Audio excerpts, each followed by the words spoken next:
Welcome students in my YouTube channels. In previous video we described about the animal classification first phylum, that is the Porifera. Today we describe the second phylum, that is the Coelenterata.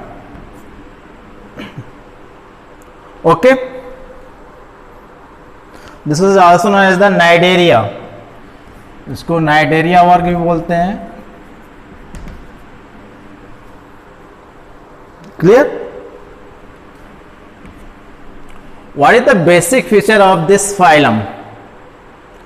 तो आपको जो पहले शुरुआत first class में जो बताया गया था एनिमल क्लासिफिकेशन में, वह कैरेक्टर आपका हमेशा रिपीटेड होता है. जैसे हम बॉडी सिमेट्री की बात किए थे, जर्म लेयर की बात किए थे, सिलोम की बात किए थे, बॉडी कैविटी की, या कंटिन्यू आप इतने फाइलम में सब में ये 3 पॉइंट आपको बनते हैं. तो इस बेस पर आप सभी फाइलम जितने मैं बताता जाऊंगा आप उसको एक चार्ट बना लीजिएगा. इस फाइलम का जो बेसिक कैरेक्टर्स है, जैसे रेडियल सिमेट्री है कि बायलैटरल है, जर्म लेयर डिप्लोब्लास्टिक है, ट्रिप्लोब्लास्टिक है, सिलोमेट है कि एसिलोमेट है, सीडोसिलोमेट, इस तरह ऑर्गेनिज्म को आप क्लासिफाइड कर लीजिए. 3 आपके ये कैरेक्टर हमेशा आपको याद रहेंगे. That is clear? Okay, start the first character. These organisms are so more body design differentiate. इनकी बॉडी डिफरेंशिएट होती है डिजाइन बेस्ड पर. Means there is 2 type of structure that is showing. One is the polyp structures, another is the medusa. ठीक, polyp means cylindrical structure, just like you see in case of hydra. जो hydra का structure है इसको हम polyp बोलते हैं.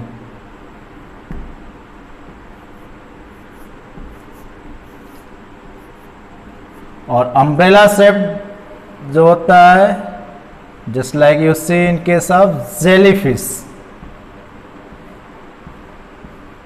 जो jellyfish होती है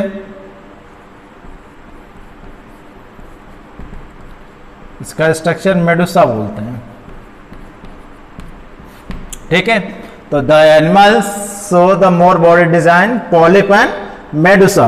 2 तरह के स्ट्रक्चर शो करता है. पॉलिप में क्या होता है, सिलिंड्रिकल स्ट्रक्चर होता है, just like in case of hydra you see here.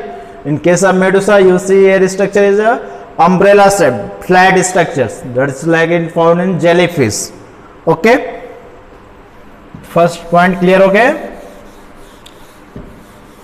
Second point, organisms multicellular acoelomate. जो ऑर्गेनिजम्स होता है मल्टीसेलुलर ऑर्गेनिजम्स होता है, मींस टिश्यू लेवल ऑर्गेनाइजेशन होता है. Acoelomate means body cavity that is also absent in case of coelenterata cnidaria work. यहां पर भी सिलोम कैविटी एब्सेंट होती है, so the term is written acoelomate. Tissue level organization, इसमें भी बताया कि there is tissue level organization पाया जाता है. There is different type of tissue are present that is perform the different function. जैसे सेलुलर लेवल होता है, मल्टीसेलुलर ऑर्गेनिज्म से, लेकिन वो सेल एक ही तरह का वर्क करते हैं. लेकिन यहाँ पे क्या है, tissue level organization means different body part that is perform different function. ठीक है, तो इसलिए इसका जो ऑर्गेनिज्म लेवल है, बॉडी स्ट्रक्चर है, वो किसका बना हुआ है, टिश्यू लेवल ऑर्गेनाइजेशन हुआ है. ठीक है, टिश्यू के बने हुए हैं. Next one, coelenterate have the central cavity called the coelenteron. इसके बॉडी में central cavity body cavity present होती है, जिसको हम सिलेंट्रॉन बोलते हैं, which are responsible for the storage of food material. जहां पर फूड मटेरियल स्टोर होता है, डाइजेस्ट होता है. That is clear. Next one, they have the tentacle for locomotion, just like अभी हाइड्रा में आपको दिखाया था. अगेन यू सी हाइड्रा में क्या था प्रेजेंट था सरफेस पर, माउथ सरफेस पर टेंटिकल्स आर प्रेजेंट. ये है tentacles are present which are responsible for the locomotion, means movement the body from one place to another. तो ये कई तरह से मूव करता है. ठीक है, जस्ट लाइक इसके मूवमेंट बेस पर कई तरह के हम बोलते हैं. ये बिल्कुल बॉडी जैसे इस तरह दिख रहा हुआ है, कुछ समय बाद इस तरह हो जाएगा, फिर इस तरह मूव करता हुआ ये आगे मूवमेंट करता है. ठीक है, और एक होती है समरसॉल्टिंग, मीन्स ऐसे खड़ा है तुरंत जंप करके इस तरह. ठीक है, इस तरह मूव करे, इस तरह ये मूव करता है, इस तरह भी करता है, या इस तरह जो बताया अभी आपको, ठीक है। तो किसके थ्रू लोकोमोशन में कौन हेल्प करता है? Tentacles. That is also helpful for the capturing of food material. जो वाटर फ्लीज होते हैं उसको पकड़ने का काम और उसको interact inside the mouth, injection process, मुख में भी ले जाने का काम कौन करते हैं? टेंटिकल्स को करते हैं। इन case of hydra the tentacles number आपके कितने होते हैं? 6 to 8 होते हैं। ओके। डिप्लोब्लास्टिक नेचर्स, इसका बॉडी स्ट्रक्चर की बात करें, यह भी डिप्लोब्लास्टिक होता है, means the body that is made of the only 2 germ layer. इसके जो टिश्यू ऑर्गन बॉडी स्ट्रक्चर्स है वो भी केवल 2 लेयर के बने होते हैं। Inside the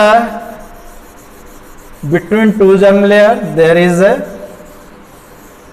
fluid are present, mucinous fluids are present,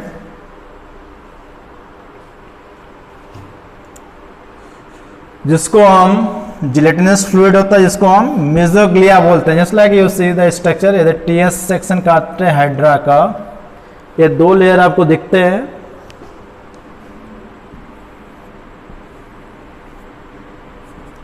ectoderm और इनसाइड क्या है? एंडोडर्म। ये 2 जर्म लेयर हैं, ठीक है। इसके बीच में ये gelatinous substances material are present, ठीक है, ये प्रेजेंट होता है, जिसको हम मेसोग्लिया बोलते हैं। क्या कहते हैं? मेसोग्लिया, ठीक है। ये टीएस ऑफ हाइड्रा, हाइड्रा का टीएस सेक्शन दिखाया गया है। आउटर लेयर एक्टोडर्म में, इनर लेयर जो है एंडोडर्म में, इसके बीच में जिलेटिनस सब्सटेंसेस प्रेजेंट होते हैं। This is commonly known as the mesoglea. Clear?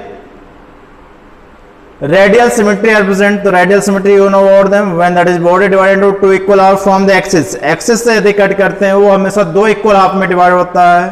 तो इस तरह के जो ऑर्गेनिजम्स होते हैं that is showing the radial symmetry, means उसको एक्सिस से काटने पे that is always divided into 2 equal half, 2 equal half में बंटते हैं। Respiratory, circulatory and excretory systems are absent. ना तो इसमें रेस्पिरेशन होता है, ना तो सर्कुलेशन होता है, ना तो एक्सक्रीशन होता है। How can they are remove? Because इसमें डाइजेस्टिव सिस्टम भी वेल डेवलप्ड नहीं होता। यह माउथ के द्वारा ही फूड को इंटेक लेता है। आफ्टर डाइजेशन या undigested food that is remove from the mouth, mouth से ही बाहर निकलता है। तो how can that is perform the different activity?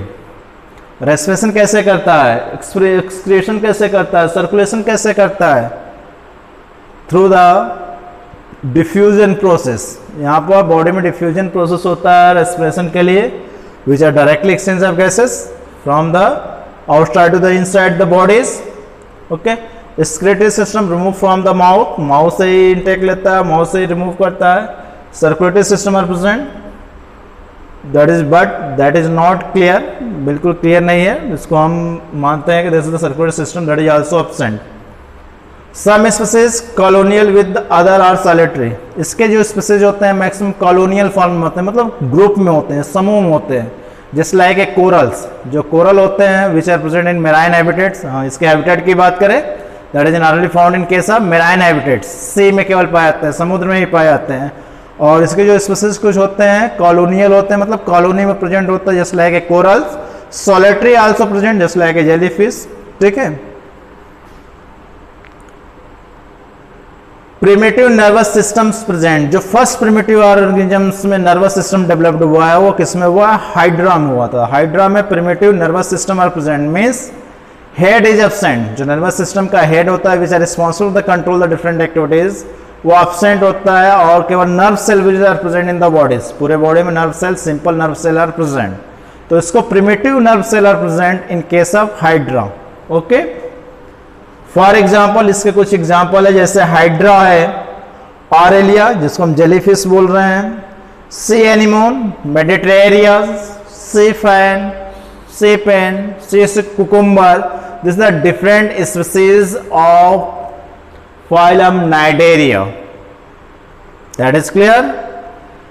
Thank you for watching the videos. If you like them, share and subscribe and press the icon bell. Thank you.